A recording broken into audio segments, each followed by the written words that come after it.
set. Good afternoon to everybody out here on the West Coast. Well, I guess it's still afternoon out there on the East Coast. Welcome to the MLB Live Before Lock Show presented by Odd Shopper. I'm Eric Lindquist, excited to be breaking down this slate. I don't know how many games we're going to have. There's weather all over the place. We've already had some cancellations. I'm looking at the Mets game. I think that's the other one we should be concerned about, but nothing to be concerned about when we have Neil Orfield here in the house at PlayerQ DFS on the Twitters.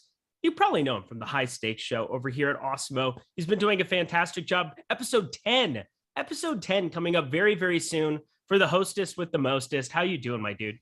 I'm doing great. Yeah, I'm excited for episode 10 coming out this week. I think it's going to be a fun one. I'm not going to spoil who's the guest yet, but somebody who's probably familiar to Awesemo listeners. I think somebody that people will enjoy seeing. So I'm excited about that. Excited to do some baseball lineups tonight. Excited to do some USFL showdown lineups tonight. Have you gotten into USFL at all? Not at all. I was in Arizona for the break. Well, for no break. I worked on Friday and Sunday because, you got to be a professional. And plus, sure, it's really nice to be able to have multiple sports and sports betting opportunities in the great state of Arizona. But I was out there visiting my parents for Easter and good to be back, but missed those days. It was a fun weekend for sure. How was the USFL Streets week one? So I didn't get to watch nearly as much of the games as I wanted because the two of the three that have happened were on Easter. So that was kind of a bummer. I didn't get to watch much of them. It was a shit show though, in general, the DK USFL. So FanDuel didn't do any USFL contests. DraftKings, if you weren't following along on Twitter, they gave out like 25,000 free tickets the day before for 29,000 total entries. So a lot of people who were planning on 150 maxing or just entering in general weren't able to even get into the contest. I was one of the lucky few who was. But then at the lock of the first game, rather than only being able to see the ownership for that game, you could see everybody's ownership for all games. So it's a free roll. So it's a free roll at this point. So going well, but I'm not doing so great. I'm not planning on winning this one. So that's the downside. You're going to break even. I'm going to break even at worst. So that's good. Gotta love a free roll.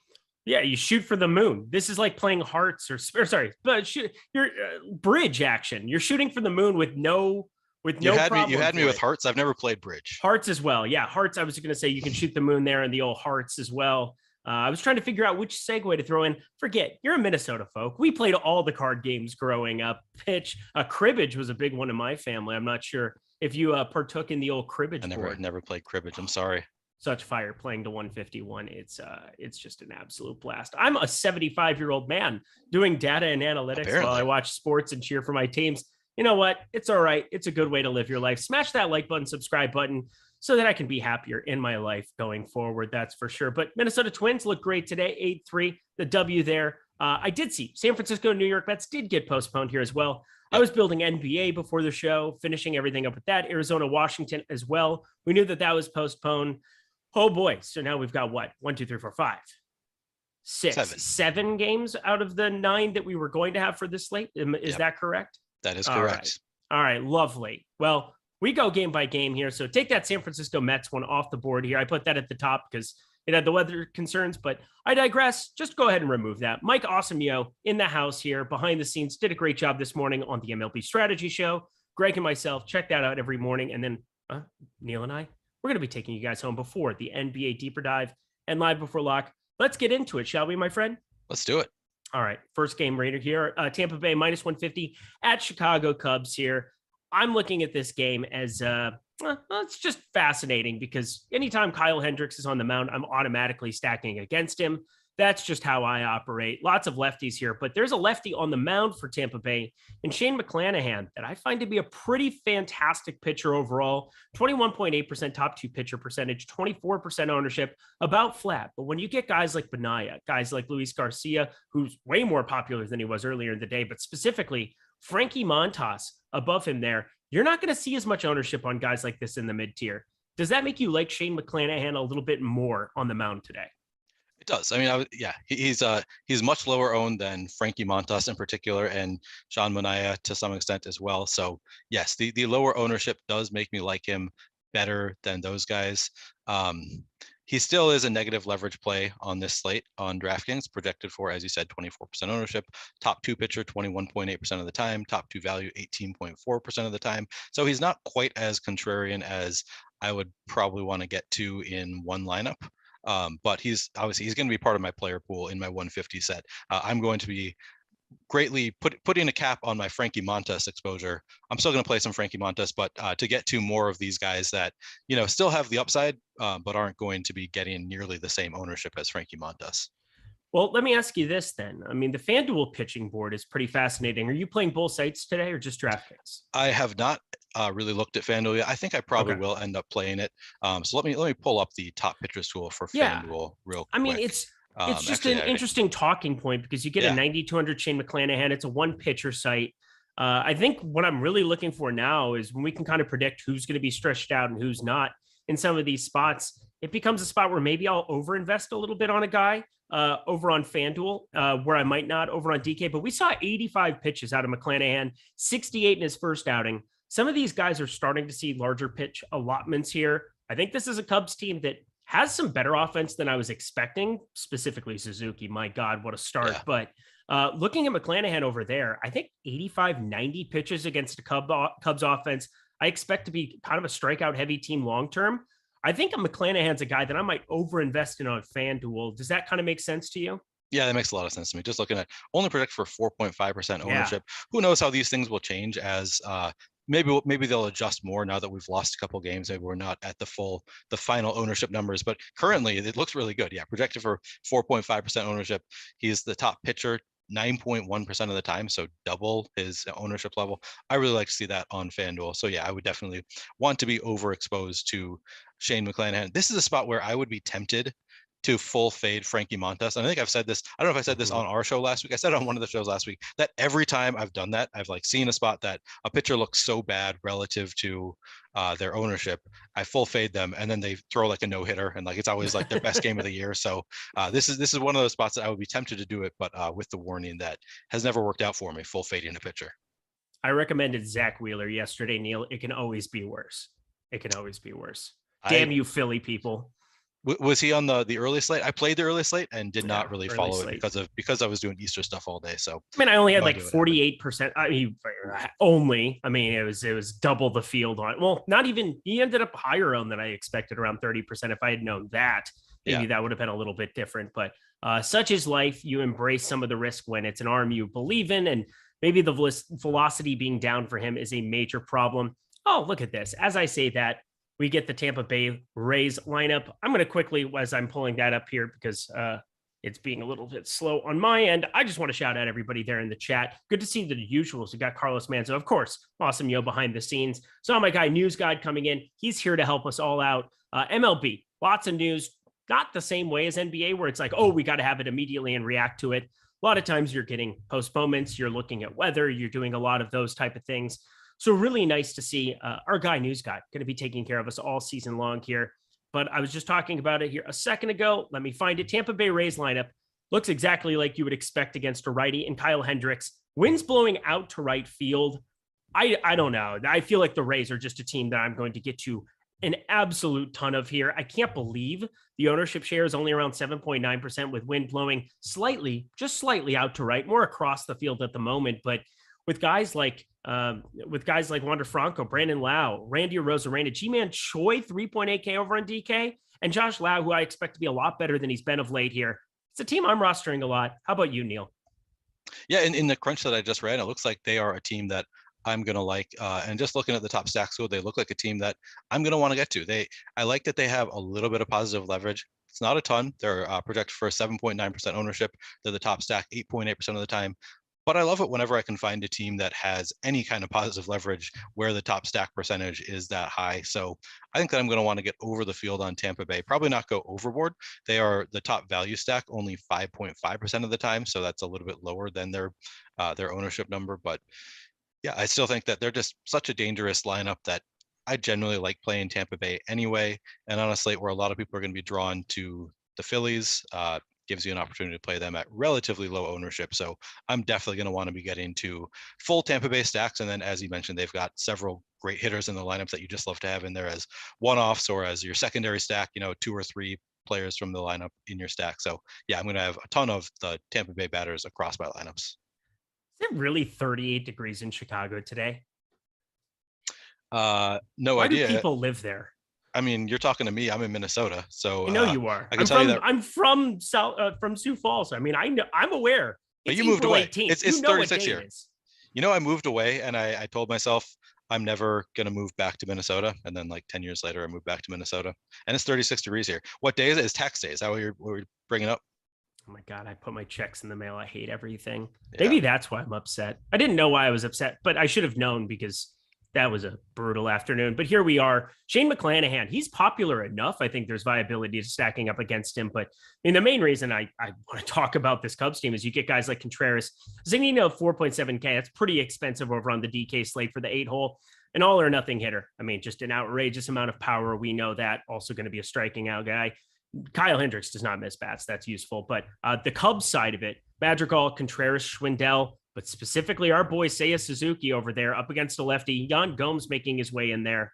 A lot of power in this middle of the lineup here for the Cubs. Definitely some viability getting to them against McClanahan. Suzuki might be for real here. I think it's just a guy you want to keep over investing in as we get more of a sample size because he could just be that electric year in, year out going forward. But how do you view this Cubs team going up against McClanahan? Yeah, they're going way under-owned. I mean, I love that. I mean, way under-owned, that's maybe a bit of an exaggeration, but by, percentages, they're only owned 1.4% of the time, but they're top stack 3.6% of the time and top value 2% of the time. So I really love that. I'm going to want to be well over the field on the Cubs. They are our second highest leverage stack. As I said, they're only the top stack 3.6% of the time. So you're not going to have them in like half of your lineups probably. I mean, if you're playing 4 lineups, you could. There's nothing wrong with that. But if you're playing 150, you're probably not going to be playing 75 Cub stacks. But I will definitely be over the field. They look like a great stack. They would be probably one of the first teams. If I'm playing 5 lineups, I would probably want to have a Cub stack in there just because they have the second highest positive leverage on the slate. Nobody's getting to them. So I'm going to be playing plenty of full Cub stacks. And then, yeah, I'll probably get to, some of the batters individually or probably in shorter stacks as well. Yeah, they look pretty solid. Favorite bat from the Tampa Bay side? Favorite bat from the Tampa Bay side? Oh, man, I'd have to look at ownership to say it's for Brandon sure. Lau for me every single day. Yeah. I think that's where I was getting. He is my highest owned currently in the crunch that I ran. Yeah, it's probably Brandon Lau for me as well. The second Wander base spot Franco, just hard to fill. Yeah, it's just ridiculous. There's second base is brutal. Yeah, there's not many better second base hitters in the league than Brandon Lau, if any. So no. For DFS purposes. So yeah. And you're getting Segura and Gene Segura and Coors, assuming he's in the lineup there. Colton Wong leading off for Milwaukee. Tony Kemp. Those are 3 guys projected with more rostership than Brandon Lau. Au contraire, my friends. There might be a pitcher that gives me access to some of the expensive bats. Brandon Lau, 5,600. You pair him with Wander Franco in 2-man games. A lot of 5-2s I'll have with those guys all year long. That's just the way that this lineup is going to work out. G-Man Choi in the early going of these stages, 828 expected slugging, ridiculous. From the Cubs side, I find it hard to believe Suzuki with a 718 expected slugging here in the early going of his career isn't going to be something I get to a lot of. Contreras as well makes nice one-off at the catcher spot, but pretty expensive there. Anything else from the Cubs to touch on? No, I think we covered it. Cool. Let's keep it moving then. Got to play a little hopscotch because I didn't remove the Mets game. We're going back to Pittsburgh plus 150 at Milwaukee. 8.5 there on the top bar. On the sidebar on the left, once again, Mike Awesemo doing a fantastic job here. Let's talk about the Milwaukee side here where Eric Lauer is on the mound. And I don't know really what happened, but the K rate saw a substantial increase. Looking on FanDuel, he's only 7,100. He is the 3rd most popular pitcher over there, slightly behind Minaya, definitely behind Frankie Montas over there, 25.3%. But Eric Lauer pulling 18.8% ownership. Over on DK, though, 8,900, pretty flat ownership, 17.6% top 2 pitcher percentage with only 19.4% ownership. Do you buy into a Eric Lauer, who's definitely seen improvements as his major league career has gone on? Yeah, so I think that I like Lauer. I mean, I don't know whether I buy into him long term. I don't worry about the long term. Mhm. For me, it's all a matter of how much do I buy into him relative to what the field is doing. That's all. I'm playing Yes. day by day here, so I don't have an opinion on Eric Lauer, to be honest with you, in terms of his long term prospects. In terms of today, started on FanDuel.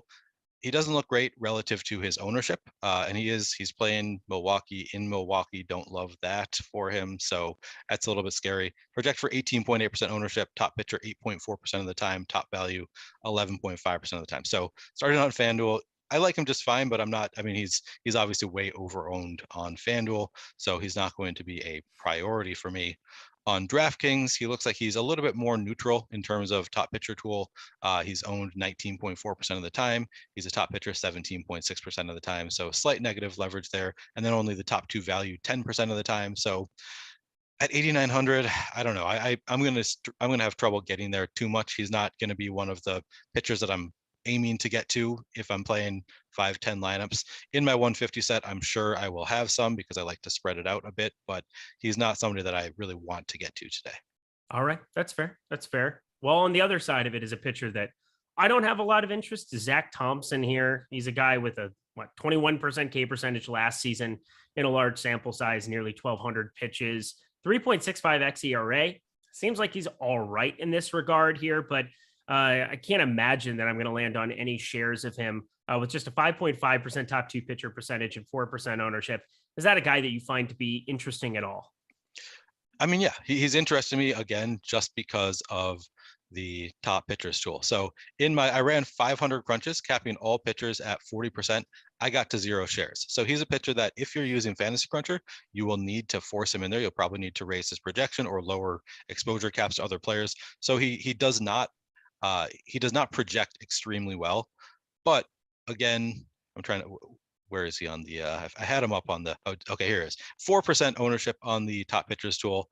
5.5%. He's a top two pitcher and top value 19.6% of the time. Now he's cheap enough that he allows you to get to those Phillies bats if you want to, and he's still not getting a ton of ownership. So I like him only because he looks great in the top pitchers tool, but again, he doesn't project well. He's not the worst play if you want to do a full Philly stack in Coors Field. I think that he makes some sense there, just because, like I said, relative to the ownership he's getting, he looks pretty good. All right. Well, I'm looking at this Brewers team. Seems like they're pretty popular every single day for whatever reason. 31 runs here. That's one more run than the New York Yankees. Just saying, if we're going to be playing the how many runs do they have game, that's a shout out to T McBee there from the earlier show. Pittsburgh Pirates, a team I know that he's pretty high on offensively. But starting with the Milwaukee side, looking at the top stacks tool, once again, some of the best tools that we have at Awesemo all exist in MLB. Looks like there's a little bit of negative leverage on them, but is that something you're willing to look over, or is it a team that you're thinking goes a little bit over-owned as well? I mean, according to the top stacks tool, yes, they do look overowned. They are a team that I like to get to more so when they are underowned, just because I feel like they are a dangerous team. You never know when they're going to put up 10 runs. They're always capable of it, especially in Milwaukee. It feels like a spot where they could, but I guess everybody else is thinking the same thing, which is why they are 10.2% owned, only top stack 7.7% of the time, top value 6.6% of the time. So I'm going to aim to be a little bit under the field, but they're definitely a dangerous team. They're not a team that I want to full fade in 150 lineups. They're probably a team that if I'm playing 20 lineups, I want to have at least one share just because I do think they are one of the better stacks on the slate. All right. And to the away team Pirates here, Brian Reynolds confirmed very good at hitting of the baseballs. That's a guy that is just a major league hitter. Brian Hayes, massive contract compared to Pittsburgh expectations. The largest contract, I believe, in Pirates history. I saw that come through. Gamble, decent. Tsutsugo can have some power. I'm not sure what to make of this team. Chavez would be the guy that I want to get to the most if he's in the 3 hole there at 2,700 over on FanDuel. That's a bat that I've kind of got my eye on. Anything stick out to you strongly from the Pittsburgh side? From the Pittsburgh side, I'm trying to see if I'm getting to a ton of any of them. It doesn't look like I'm getting to 6.4% Brian Hayes. Yeah, I'm not getting to a ton of Gamble. Brian Reynolds, yes, I do have 8% currently. So they all look, fine enough. Michael Chavis, currently in our projected lineup, he's only 3,000, so he's cheap enough that I would want to get to some. I'm currently getting to 11% just in my dummy crunch. Jake Marisnik, only 2,300. I would get to him if he does end up in the lineup. Diego Castillo, they're just a cheap stack. So yes, they have individual batters that I like. They also look good in the top stacks. So overall, you can get to some 4-man, 5-man Pittsburgh stacks. Only projected for 2.9% ownership. They're in the top stack 4.4% of the time. They're the top value stack 8.9% of the time, which makes sense given that they have so many cheap bats. That's another way you could get to those Phillies bats if you want to, is just stack up maybe 5 Phillies with 3 of those cheap Pittsburgh batters and hope for the best. So I do think that the Pittsburgh stack makes some sense. They are one of the better leverage stacks on the slate when you factor in just the ownership relative to the top stacks tool, and then you add in the much higher top value stack odds. I do like getting to some Pittsburgh stacks. You might even be able to, I haven't tried this yet, you might be able to do some like 4-4 Pittsburgh and Philly stacks and still get in some decent pitchers. So I think that's worth playing around with. Okay. I don't mind that at all. Sean V, good to see you hanging out here outside of the NBA streets, here in the MLB streets, saying that Yelich is coming close to Dongy. He's had 2 off the wall. Well, there's a reason for that. He only has a 0.9 launch angle here on the season, coming off of 2.8 degrees last season. He hits the ball pretty darn hard, but the problem is it's always low. And in a game that's really turned to launch angle to try to, you want to be over 10 degrees, depending on how hard you're hitting it. Of course, you're hitting it harder and driving it, it doesn't matter as much, but 2.8 degrees all of last season for an average, 0.9 so far in the early going. Hard to hit it out of the park if you're hitting it, dick high. Yeah, it's just a small sample size, though. I'm not too worried about Christian Yelich. I'm sure he will pick that up. So yeah, I think obviously Christian Yelich is somebody you can always play. I'm going to definitely get to some Yelich shares. I don't know what you can really do with that information that he's getting close, but I would assume that the launch angle changing that dramatically is just a matter of small sample size early in the year. And we're still, we would still be in spring training most years, right? So it's early. Right. I'm not worried about it. I actually ran into it. So it's not that I'm like buddies with him by any means, but I've got a buddy who's literally Christian Yelich's best friend. And so kind of always like randomly, but I've had random 2 run-ins. I was in Arizona, ran into him there, and then ran into him at a gas station driving back from Arizona. It was pretty coincidental type things, but obviously he's very nice in the old. You're talking about this past weekend?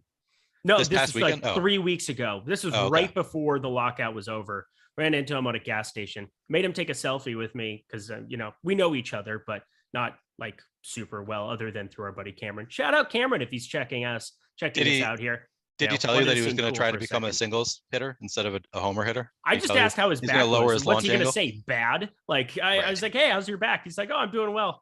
I was like, oh, that was a really dumb question. Should be like, hey, are you working on what anything? If he said something else, though? You would have had an inside scoop. So, hey, why did you suck last year? No, I would not say that.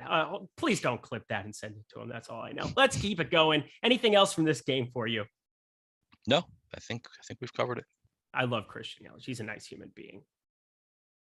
I have nothing else to say. Let's talk about access to Awesemo Plus tools and content. $29.95 for the weekly pass. Do you want premium content for every sport we have behind the paywall? That includes player projections, ownership projections, whether it's the top golfers tool, top stacks tool in MLB, top drivers tool in NASCAR, no matter what the sport is, except for USFL. I don't think do we have a top stacks tool for USFL? Let me look. Probably not, because this league won't exist next week, will it? Yes, it will. Come on. Okay, thought I'd ask, but here's the thing. We do have projections. Matt Gajewski, as good as it gets in the most unpredictable sport I've ever seen, it looks like. He is doing such a great job here. Get access to everything we have for $29.95 per week, plus $4.95 for the MLB package. Stop guessing, start winning. Join us here at Awesemo Plus today. Let's keep it rolling to Angels, Astros. I look at Michael Lorenzen as the best hitting pitcher in baseball. Yeah, I said it. But Shohei Ohtani, it's more of a joke at this point. Craig Ehrenberg just roasted me the other day. Kind of forgot that Ohtani is pretty good at playing both sides of it. I suppose that's an all right thing. Michael Lorenzen, phenomenal first outing. Think he's living pretty dangerously. I also like to live dangerously. We're not rostering Michael Lorenzen today, are we? Come on, Eric. Are you trying to trick me? What are you doing here with these lead-ins? You can see the top pitches tool just as well as I can. So Oh, you I know what I'm can. going to say. You know what I'm going to say, Eric. Oh shit, Yeah, you're gonna I'm like going to him. want to play some Michael Lorenzen today This against is Houston. stupid. Oh my god. 1% ownership, Oh no. 6% top two pitcher, 8.4% top two value. Those are numbers that I like. Of course, I want to play some Michael Lorenzen. I mean, I've said it before. I do typically like to get different more so with my stacks than with my pitchers. But I think that I'll probably try to get to some Lorenzen today. I'm not going to go overboard. I'm not going to try to have 20% Lorenzen, but he looks good. He's got positive leverage. All the guys at the top don't look as good, and you need to find some lower end guys. He's not the lowest end. He's but the lower end of kind of the mid tier. He allows you to get up to some of those better bats. So yeah, I'm going to want to play some Lorenzen. 89 pitches. He's stretched out 7,100. It's a Houston team that I do not expect to have much of a K rate going forward. Over the last few years, they've been near the very bottom. Well, I guess it would be tops in terms of what you want. Yay, very low K percentage. Correa really the only bat that it seems as though departed here in recent time. So Michael Brantley not going to strike out a lot. Altuve, Bregman, these guys just make contact, makes it harder to get to, but it's a pitcher. We saw a lot of ground balls, 9 ground balls in that first outing against Miami, 7 strikeouts, just the 1 home run that he gave up. Looked decent enough that this morning I kind of poo-pooed the idea of rostering any Michael Lorenzen. I think I might have to if he's going to be 1% at 7,100. That just might be a thing that I do. You just poo-pooed him to me just like a minute ago. I know, but I just was saying he's all right. I mean, he's a reliever. He's a hitter is what he is. Sure. He's a hitter. Major league hitter Michael Lorenzen. All right, let's talk about the guy that's taken the biggest jump in the top pitcher pool since this morning. I just kind of want to talk through it with you. Luis Garcia. This is a guy that is an extreme on a staff with some ground ball pitchers. This is an extreme fly ball guy here in Luis Garcia.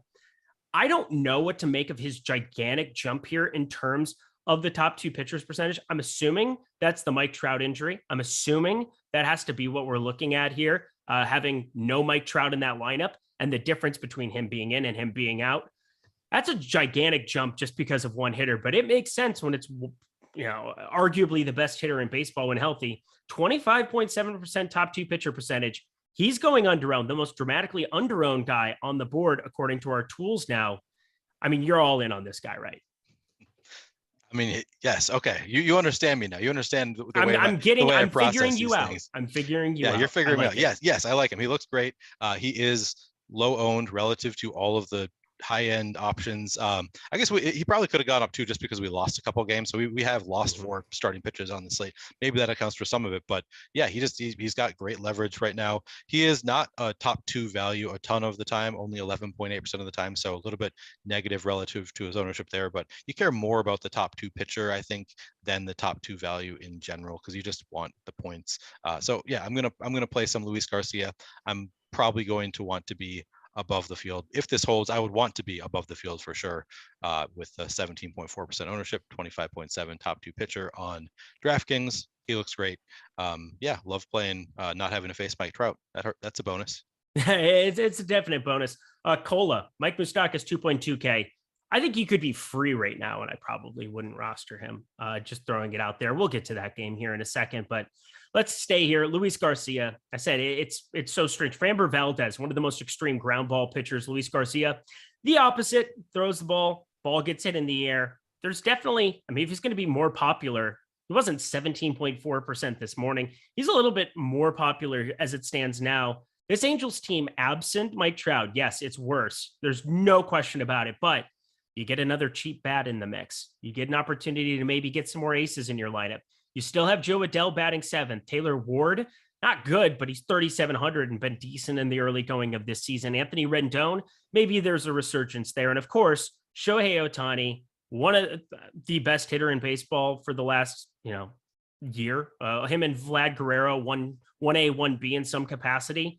I kind of like getting to this Angels team more than probably the field does. How about you? Yep, same boat. I'm going to have plenty of Ohtani. I'll be over the field on Ohtani by a good amount. I'll be over the field on the stack in general. I'll have more Ohtani one-offs and in the shorter secondary stacks, he's going to be in there more than the rest of the Angels batters. But the full stack looks like it has slight positive leverage in the top stacks tool. It doesn't mean a whole lot because, we can't, it's hard to predict what the ownership is actually going to be down to a decimal point. So projected for 5.6% ownership, top stack 5.9% of the time, top value 5.7% of the time. It's not like we have massive enough leverage there that we really know where it's going to land, but I would want to be a little bit above the field based on these numbers. It'll be interesting to see who they end up playing today. I don't think we're going to need that lineup, and it's probably not going to come before lock. I guess I don't know what time the game starts, but yeah, I'm going to want to play some Angel stacks for sure. I'm going to try to get a little bit above the field. All right. Well, I'm looking. Oh, can you still hear me? I can still hear you. Oh, okay. It just cut out on my end for some reason. Oh, well, we're going to continue on. Houston Astros side of it. This is a team I've been playing a lot, much to my chagrin. Oh, not chagrin. That's happy, right? Chagrin is, it's not to my chagrin. Either chagrin bad. I probably shouldn't use words I don't know the meaning to on live before lock. Yeah, I've been there. I do it too. When I'm on live on air, that's when I start using words that I don't really know what they mean, or I start second guessing words that I do use. Much to my distress or embarrassment and failure and having been humiliated. Yes, much to my chagrin have I been rostering the Houston Astros of late, but they're the most leveraged team to get to in the top stacks tool. I'm getting tons of them. There's a lot of guys who make a lot of contact. I've already talked about it where Yuli Gurriel, 0 walks on the season, but also only just a 12.5% K percentage. That's because he makes contact, does not strike out very often. You got guys like Bregman, Pena, Brantley, Kyle Tucker, my favorite one off just about every single day, ending in Y. Love that man. How do you feel about the Houston Astros today? Yeah, I'm getting into a ton of Astro stacks. They are the most positively leveraged stack on the slate. Looks like I'm getting all of their batters, like 1 through 9. It looks like everybody is coming into my lineup. As I'm just looking through my Astro stacks, I'm getting a wide assortment of Astro stacks, and I'm pretty happy with that. Yeah, I mean, love to get to a team that's only projected for 3.4% ownership, top stack 7.8% of the time. That is pretty massive leverage on a slate like this. They are probably my favorite stack today. If I was playing one lineup, my guess is I would start with Houston. I shouldn't even say my guess is. I would start with Houston on this slate just because they have such a wide gap in the positive leverage there. Really like that. Yeah, I want to get to some Houston, even though they're the top value only 2.4% of the time, so that is lower than their 3.4% ownership. Just the top stack odds are just so good that it's hard for me not to love them. Yeah, give me Houston, give me all of their batters. You can mix and match who you want to play based on, what other stack you want to pair them with, or whatever one-offs and pitchers you want to pair them with. I think they look great kind of across the board. I like both pitchers. Well, I mean, Lorenzen. Well, let's be careful there. I'll have a little bit, but I'm pretty sure both these offenses are going to be 2 offenses I roster a bunch. Sounds like Neil is on board with that. It's always good when you have one of the best DFS players on planet Earth who is in agreement with you. So appreciate you. Thanks for making me feel better. Let's keep it going to the Coors Field game. We'll talk a little odd shopper. We've got 22 minutes here to go. We're making good time. Philadelphia minus 165 at Colorado. 11 total runs here in this one. Obviously, it's a Coors Field spot, but it's pretty unique because one side you have Chad Kuhl and one side you have Aaron Nola. Aaron Nola traditionally been a very good pitcher for the Philadelphia Phillies here over the course of his 8-year career that he's had here in the bigs. 29.8% K percentage last season, 5.2% walk rate. So he avoids the trouble that can exist there, but this is still Coors Field. And it's a guy who gives up some hard hits from time to time. And, it's had a 6.75 ERA, rocky beginning to the season, but a 3.54 expected ERA with some lackluster defense, if you ask me, sitting there on the Philadelphia Phillies side. Don't think anybody could really argue with that one here, but Aaron Nola, completely unowned here on this slate in Coors Field, but nearly a 15% top 2 pitcher percentage. Does that make him one of your favorite pitchers to target on the board? It sure does. I really like Aaron Nola. I like every part of this game. I'm going to be playing every part of this game. Obviously, I'm going to be trying to, see what the field does with the Phillies, because currently the last I looked, they actually had slight positive leverage. It wouldn't shock me if it actually goes up and they end up being a negative leverage team, just because we've lost a couple games and they look so great. But yeah, Aaron Nola to start with, might be my favorite pitcher on the slate. As you said, only projected for 5.1% ownership. That it was like 1%. It was like under 2%. Just before the show, before we lost the bets game as well, and then it came up a little bit. So it's a little bit of a bummer. Down to but 3.4% still. So I mean, even a little bit since I just refreshed it. I keep refreshing because I know we're fine tuning some stuff, losing 2 games, but the screws are getting tightened on the ownership, and I think Aaron Nola is going to come in very low owned. Yeah, and it makes sense. He's in Colorado. It's a tough spot, but he's a high upside pitcher, and it's not like the Rockies are the best hitting team in the league. I like Aaron Nola's upside really against anybody, even in Coors Field. Only projected for 3.4% ownership. He's a top 2 pitcher 13.9% of the time, top 2 value 4.4% of the time. So just positive leverage across the board. Sign me up for some Aaron Nola. Yeah, I think he's a guy that I have to roster a lot too in 150. It just makes sense to get to him. Really underowned, lots of arm talent, crazy high K percentage.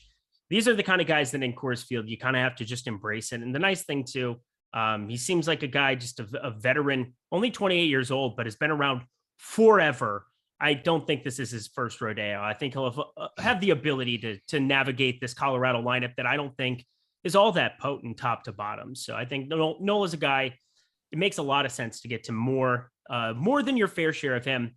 I don't think I have any roster spots for Chad Kuhl today. So there's that. Do you have any interest in Chad Kuhl whatsoever? I mean, just based on the top stacks tool, I'm looking through my set of 500 again. I just ran a 500 crunch. I did not get to any Chad Kuhl naturally running a 500 lineup set.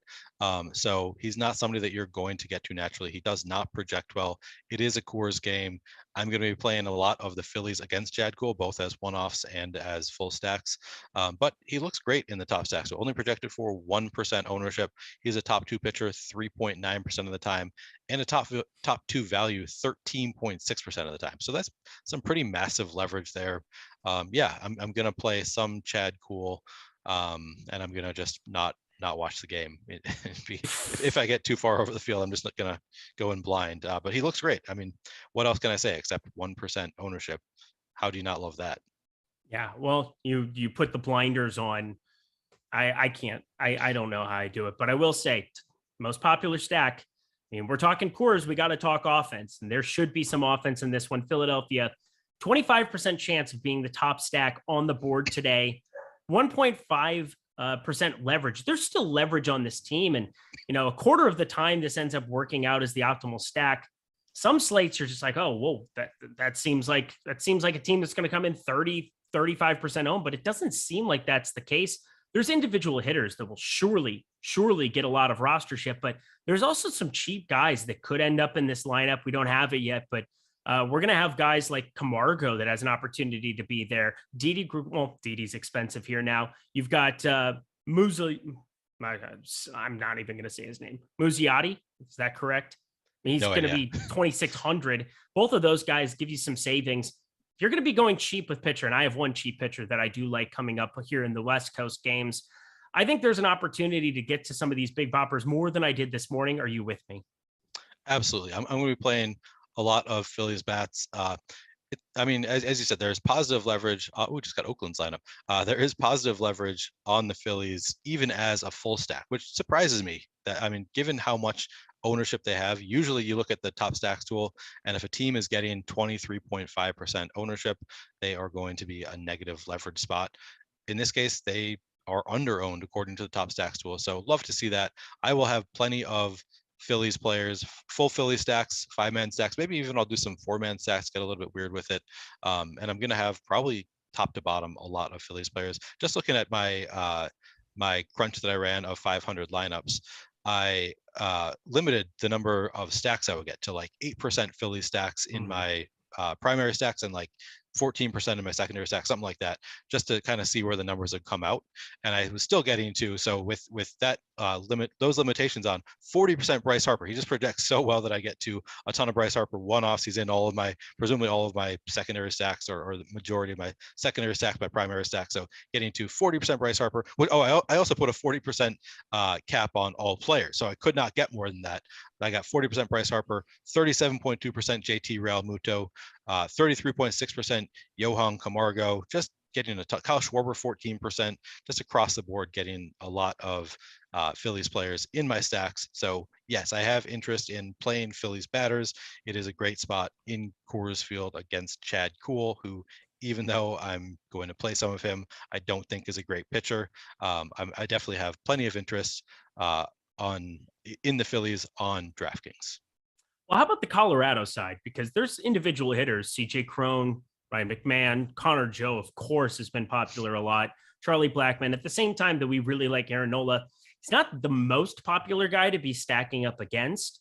There might be some better spots to get some leverage here. Plus, it seems like they're going a little bit overowned, even though Colorado, second best top stack percentage now as it stands, negative 1.2% leverage. I think there's going to be some individual hitters that definitely get steamed up a little bit here as well, but nothing close to what the Phillies could end up happening. I'm very worried that the Phillies end up much more popular.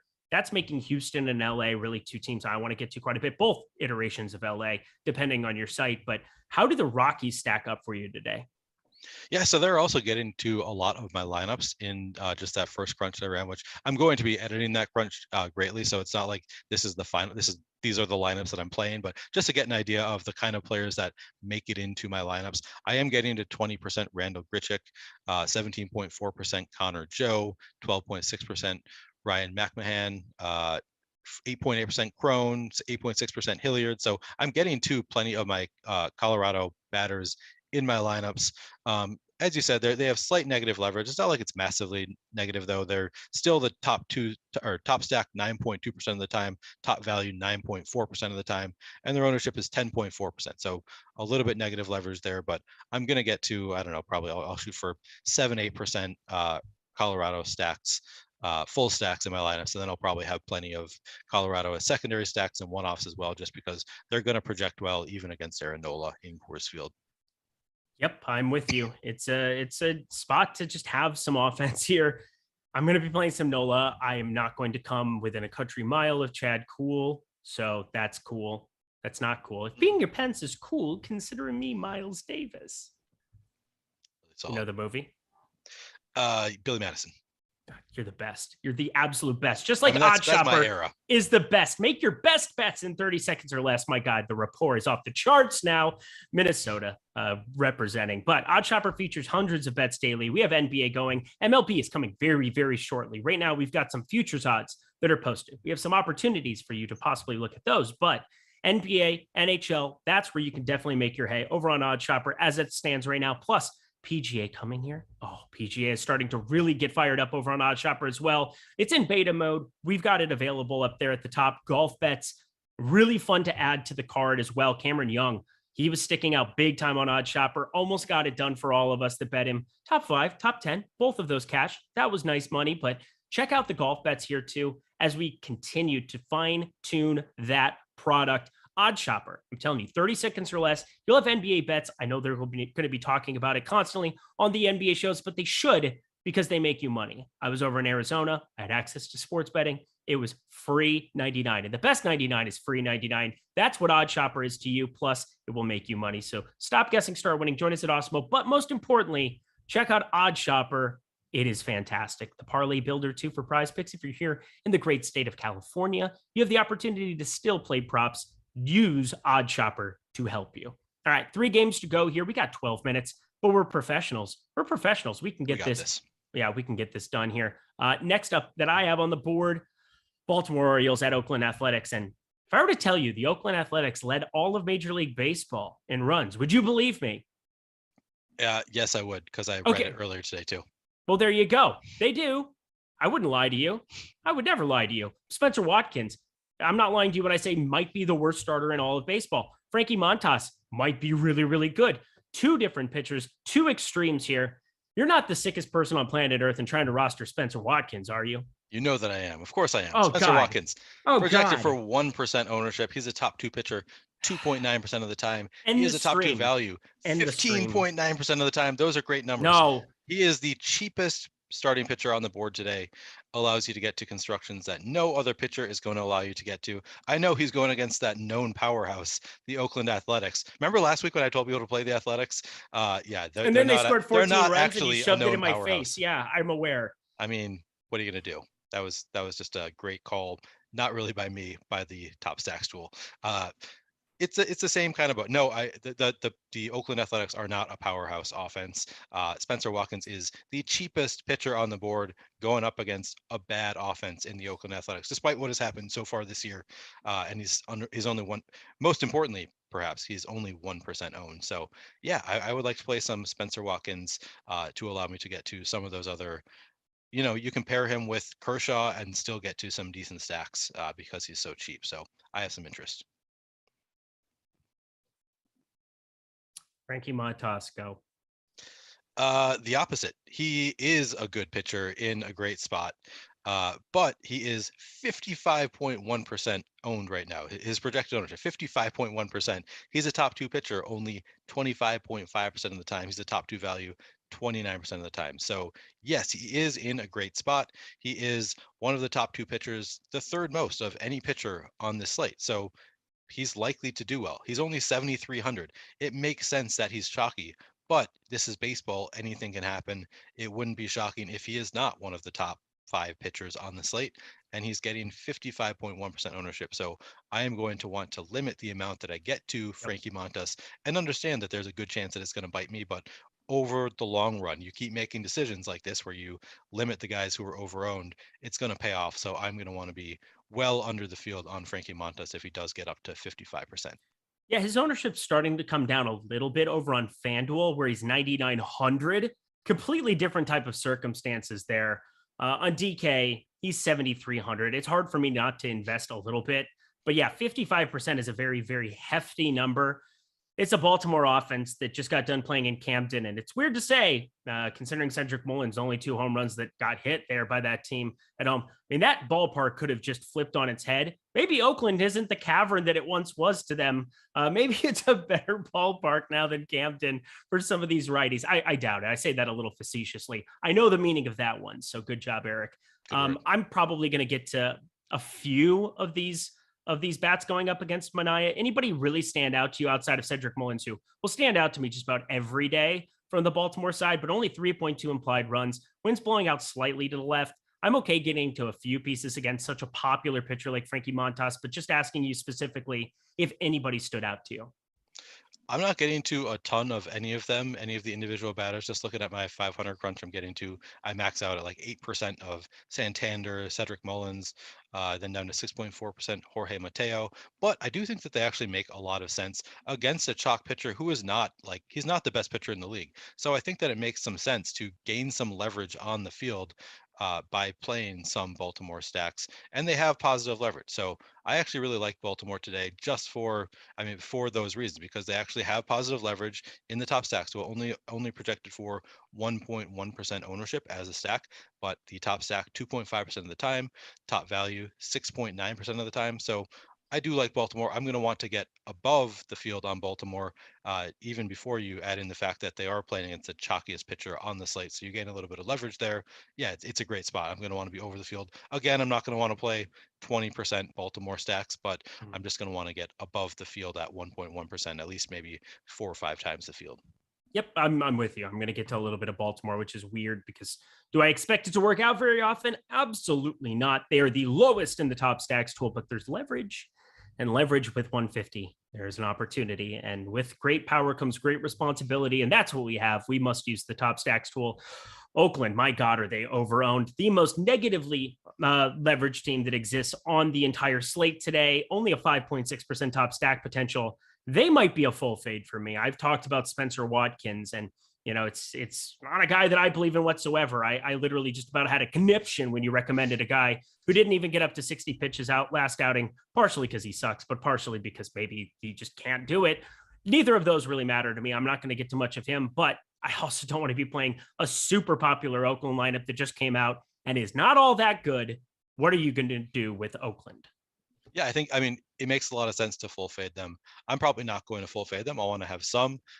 You could full fade them as your primary stack and just have that's as probably the right stack. way to put it. Yes. Yeah. Yes. Okay. Yeah. That's something that I do sometimes, and it's something that I would consider here. They're projected for 11.2% ownership.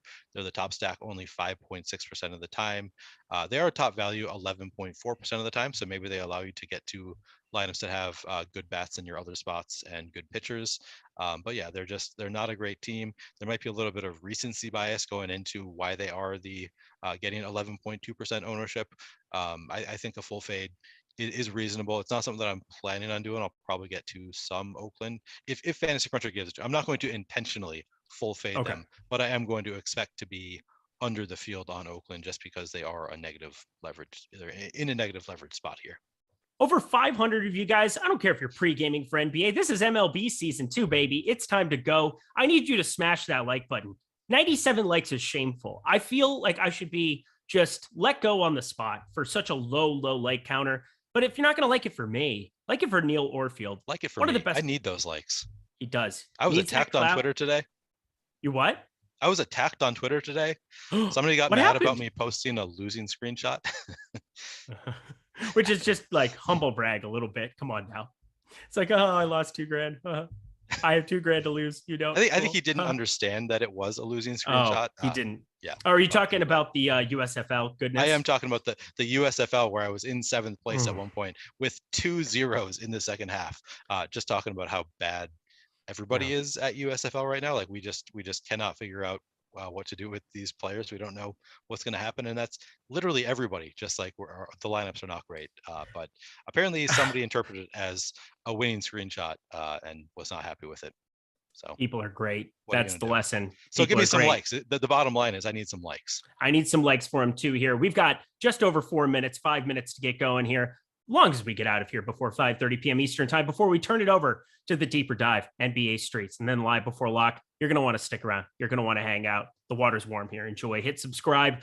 Cincinnati Reds 3.5 implied runs against San Diego 4.2. I have interest in both pitchers. Nick Lodolo was the cheapie the aforementioned cheapie that I referred to here, going back to 2019, 7th pick in the draft here. A lefty, seems like he's got some serious ability. I'm willing to take a lot of shots against the San Diego team I just do not believe in. There's some one-offs that I will definitely take some shots on, the likes of Manny Machado for sure. They could make this a long outing for the Rook, but I feel pretty confident that this is going to be one of my highest owned pitchers on the board if I'm playing Phillies. How do you feel about Nick Lodolo, friend? Yeah, I had a feeling that you were talking about Nick Lodolo. He looks great. 6,100. He's just so cheap that he allows you to get to those Phillies bats, as you said. And he looks great in the top pitchers tool, only projected for 8.7% ownership. He's a top 2 pitcher 12.5% of the time, but he's a top 2 value 26.9% of the time. That is massive. He just allows you to get to such great lineups on a slate that has a lot of good bats. So yeah, I'm going to want to play a lot of Nick Lodolo well over the field for sure. Yeah, it looks like he's got a really good slider according to FanGraphs, something that could work out well. A little bit of a put out pitch here at the major league level. Going back to AAA, it wasn't the best outing for him in 2021, 5.4 ERA, 2.86 xFIP though, with a 5.16 FIP. I see some positive regression in store there from those AAA numbers. So I feel all right taking quite a few shots here. That was also just 3 starts. So pretty limited sample, 6.2 innings pitched there at the AAA level, 44 innings pitched AA. He ran them down with a mower there, 13.91 K per 9, 1.84 ERA, 2.25 xFIP. I feel really good about this guy in terms of what the field does. So Sean Manaea on the other side, another pitcher that is just, he didn't really come to fruition underneath Oakland the way that they were expecting out of such a touted youngie there and Frankie Montas. But I will say Frankie Montas, very, very high in my model. I feel pretty good going to him. Do you? Do you mean Sean Manaea? Sean Manaea. Sorry, Sean Manaea. I that's what I meant to say. Sorry, yeah. The other popular. I still get them mixed up too because they were on the A's together, so they're like. I literally get them mixed up all the time in my brain. It's the same way that I feel about Framber Valdez and Luis Garcia. Like for some reason, the two guys are completely different, but they're like the same in my brain. It's a problem. I will get better. Sean Manaea is who I'm talking about. They wanted him to be good. He was not. I think San Diego is going to be a great spot for him to pitch as well, just like Oakland was, but maybe some positive regression. Seems like these pitchers going a long way here in San Diego. I'm happy to roster a bunch. Am I frozen? No. Okay. Am I? You were frozen for me for a second and then it caught up really quickly. Yes. No. Yeah. So Sean Manaea, I do want to play some Sean Manaea. He doesn't look great in the top pitchers tool. on DraftKings, 32.6% ownership. He's a top two pitcher 26.2% of the time, top two value 14.5% of the time. So when I say he doesn't look great, what I really mean is he looks a little bit overowned. He looks like he does look great. He is the second highest pitcher in terms of his top two pitcher likelihood at 26.2% of the time. He is playing against a Reds lineup that has a lot of strikeouts in it. He is a good strikeout pitcher. He has been pitching full games already. So there are a lot of things going for Sean Manaea, and he's only 9,100. I mean, only is kind of a relative term, but he's the fourth highest salary pitcher on this slate. So he's not really too expensive. Yes, I like Sean Manaea. I'm going to want to play some Sean Manaea. Oh, what are you going to do? Yeah. What's that? There we go. Oh, see, it cut out on your end this time. Oh, that wasn't on me. Look at this. All right. Beautiful stuff. Cincinnati. I'll get to a little bit of something. I don't know. Tyler Naquin, only guy really hitting the ball hard. Nobody else other than Brandon Drury in a 14 batted ball sample. 696 if he ends up in the lineup there. Well, Mike Moustakas, 128 expected slugging. I feel so bad for this guy. He has regressed in such a meaningful way the last two seasons. I mean, maybe there's something else to go. We've got a super chat to hit here before we get out of here. Jeff Williams, 499. Can you rank the Phillies outfielders and Real Muto as far as priorities on DK for our high dollar GPP? So throw this out there, then we'll round out that game, move on to the Dodgers, and we'll get out of here. But favorite outfielders from Philadelphia in order on DK? Gonna start with Bryce Harper for sure. Let me look at what I'm getting to, just so I can. I know that it's Bryce Harper number one. He's in a great spot. Lefty going against a righty. Gotta love Bryce Harper. In terms of my exposures currently, Real Muto. You said you wanted to include Real Muto as well. Was my understanding of the question? Real Muto I love, but he's talking just outfielders, I think specifically. Oh, okay. And Real Muto. Oh, so he wants it in conjunction with the outfielders, I think.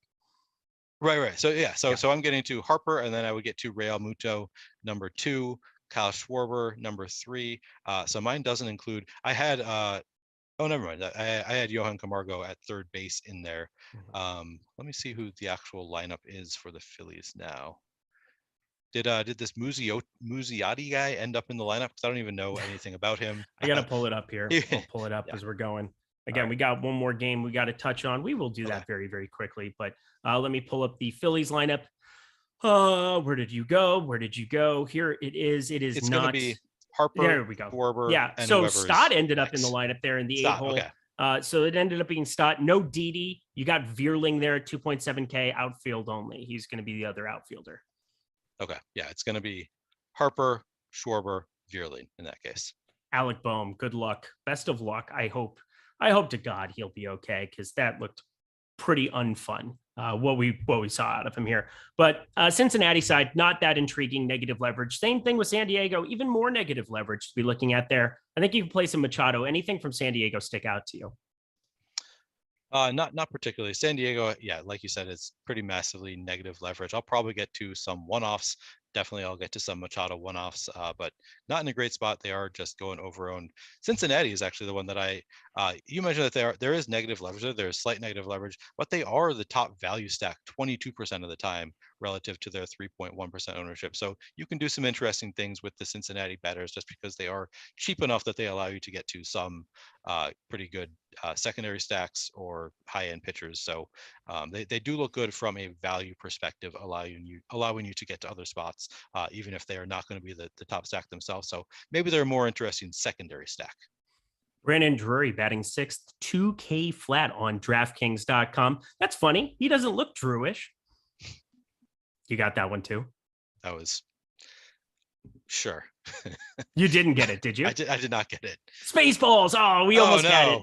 Spaceballs, no. The flamethrower. The kids will love this one. Let's do one more game. I was game. a child, but not recently. All right, we're gonna fly. Dodgers. We've got 10.3K Clayton Kershaw on the mound here, going up against Huascar Ynoa. I really don't have a lot of Atlanta interest. I get if you want a stack against a guy who's gaining as much ownership as Clayton Kershaw. 30% top two pitcher percentage over on DK. Now the highest that exists on the board, 28.8% ownership, slight positive leverage. I'm assuming that means check, and check in the handbook of Neil Orfield DFS. Yeah, if you can get to Kershaw, he makes a lot of sense. As you said, there is positive leverage there. He is top two value only 10.7% of the time, just because he is so expensive. But if he makes it into your lineup, if the rest of your lineup looks good to you, yeah, you want to get some Clayton Kershaw. He is the He has the highest odds of being one of the top 2 pitchers on the slate. I also do have a little bit of interest in Atlanta on the other side, just because they have positive leverage. They're going to go on their own because they're facing Clayton Kershaw. But anything can happen in baseball. Knock Kershaw out early, you're suddenly in a bullpen game, and they look great at 1.4% ownership. They are the top stack 3.1% of the time, top value 3.6% of the time. So if you're really crafting your lineups, I think it makes some sense to get a little bit over the field on Atlanta. Don't go overboard because, again, they are facing Clayton Kershaw. And I know 72 pitches in his first outing, but going up against this Dodgers team, going to be rough sledding for just about anybody. I don't have a ton of interest, although, once again, I know you do. 5.9% top 2 pitcher percentage compared to 1% ownership. But Dodgers, anytime they're going to be flat in terms of leverage, I want to get to lots of them. Ridiculous offense. Round this out for us. Dodgers offense in Anoa. Yeah, so I want to get to him. He's only projected for 1% ownership, but it's not like he has the same massive leverage that some of these other guys do that are getting really low owned.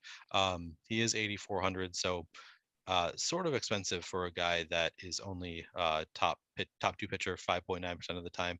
I'm going to want to get over the field just because he is under owned according to the top pitchers tool, but not going to go overboard. Probably going to not get too much above that 5.9% top 2 pitcher odds. And then the Dodgers stack. Yeah, I mean, you can always play the Dodgers. They look solid, slight negative leverage. They are a top stack 9% of the time, top value 2.8% of the time. Those are solid numbers. They are a little bit negative leverage at 9.7% ownership, but they're the Dodgers. You can play them anytime you want. Play them in your primary stacks, play them in your secondary stacks. They look pretty good. All right, we're getting out of here. Neil, thank you so much. You're the absolute man. We absolutely went to the speed round there. Jordan Klein, you're going to be okay. NBA Deeper Dive right now. Jump over to that stream. Greg and Adam, then Lofty and Josh for the 90-minute NBA Live before lock. Excited for that one. Check it out. He's Neil. He's the man. I'm Eric. I'm a simple man. We'll see you guys later. Go Twins! Go Twins!